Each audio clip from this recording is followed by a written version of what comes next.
akong pakialam kahit pag-usapan at siraan nyo ko. Ha?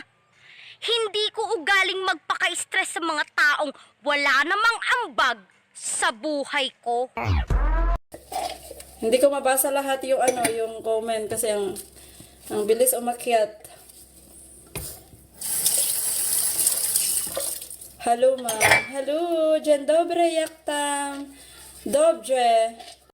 Alam niyo ba kung bakit busy lagi ang mga magaganda? Sasabihin ko sa inyo mamaya. Busy pa ako ngayon.